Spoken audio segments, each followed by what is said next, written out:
Pak Joni. Jadi siapa saja yang masuk kemudian dalam tracing, tracking, dan juga fencing ini? Jadi kalau yang di dashboard ya, yang di dashboard itu pasti Kemenkes akan mengisi nomor telepon dari pasien ya, dari PDP, dari ODP untuk bisa melihat mereka kemana. Oke, Tentu jadi atas PDP dan izin. ODP ya? PDP, ODP sama pasien ya. Itu di situ nanti tentu dengan konsen mereka ya, Betul. ya dengan konsen mereka dimasukkan dan mundur beberapa 14 hari ke belakang bisa dilihat mereka bergerak kemana saja. Itu bisa di mapping langsung. Nah, yang kedua adalah yang aplikasi. Kalau yang aplikasi setelah nanti udah ada di apa namanya Play Store atau di Apple Store ya, di Google Play Store atau di Apple Store, saya dengan segala hormat minta pada masyarakat ya untuk segera mendownloadnya karena itu untuk masyarakat sehingga mereka ya datanya ada dan bisa dimonitor untuk dua hal. Satu, untuk memonitor apakah orang-orang yang isolasi ya itu berada di tempat isolasi atau dia keluar dari tempat isolasinya. Makanya perlu fencing itu. Ya, untuk fencing.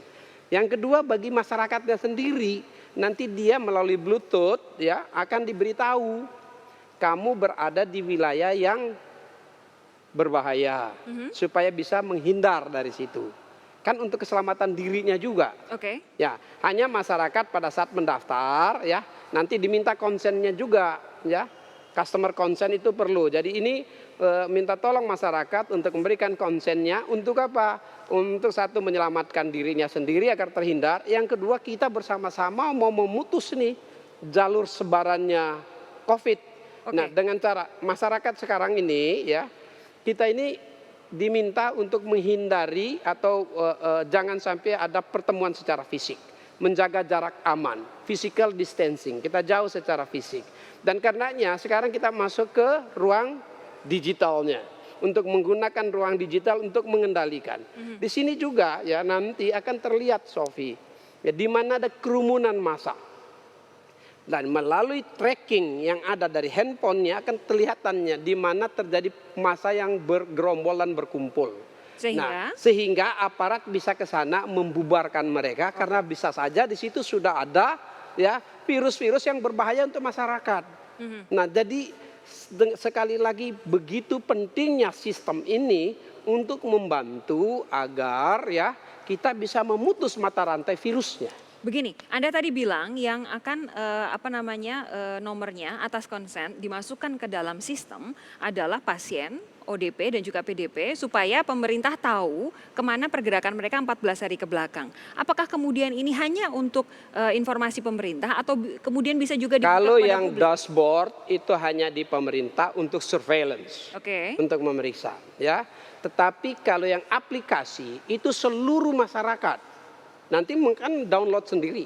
Melalui sistemnya akan terlihat masyarakat. Misalnya Sofi ya, dengan handphonenya lagi pergi ke satu tempat. Di tempat itu ada seorang yang dekat jaraknya 2 meter sampai 5 meter dengan Sofi. Yang membawa virus. Kepada Sofi nanti dikasih tahu melalui sistem. Melalui operator seluler akan bilang, Sofi ya, kamu di wilayah yang berbahaya ya untuk menghindar dari situ. Kalau Bluetooth-nya mati ya, maka akan disampaikan supaya melalui satu sistem cara ya supaya Sofi tahu menghidupkan Bluetooth. Ya, kalau tidak juga nanti ada 2 lapis caranya yang memberitahu kepada. Tapi ini berarti hanya akan diberitahu bahwa proximity-nya dekat, bukan siapa orangnya, yang mana orangnya kan ya? Orangnya tidak.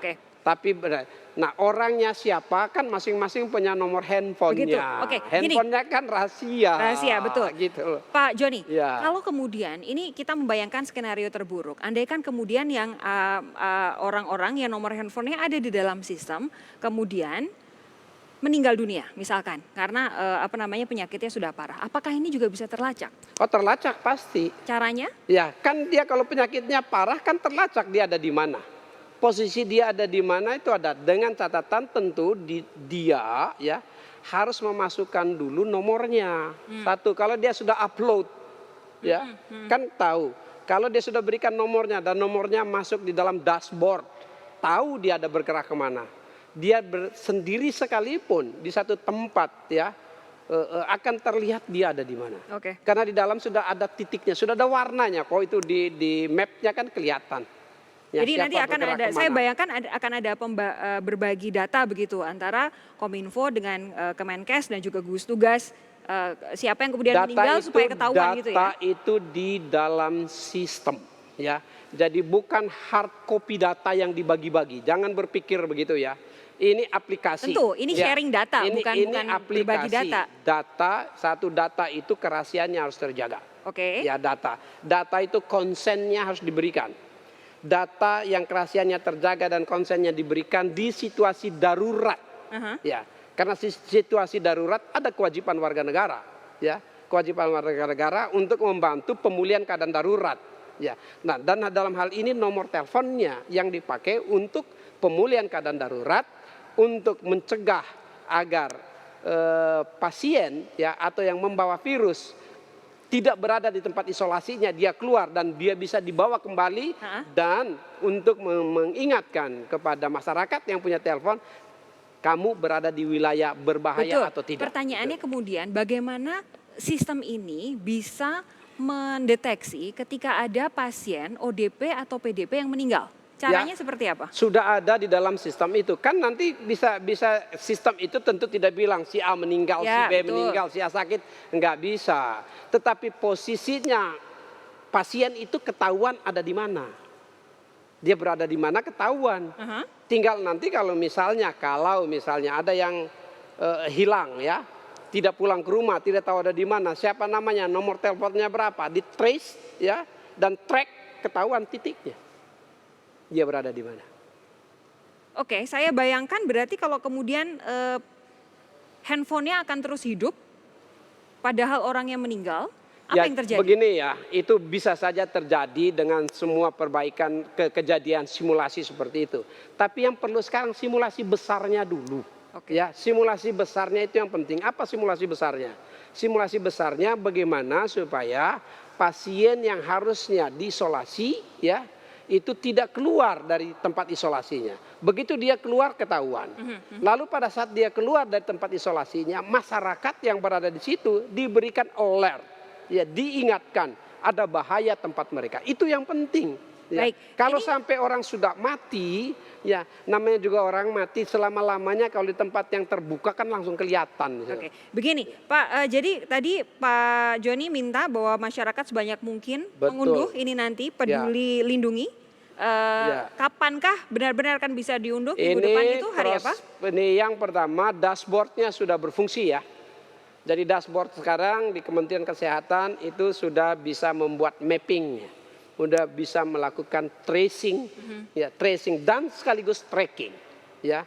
Pada saat keluar dari wilayahnya bisa juga langsung mengingatkan fencing, ya untuk memagari agar dia kembali. Ya itu sudah bisa.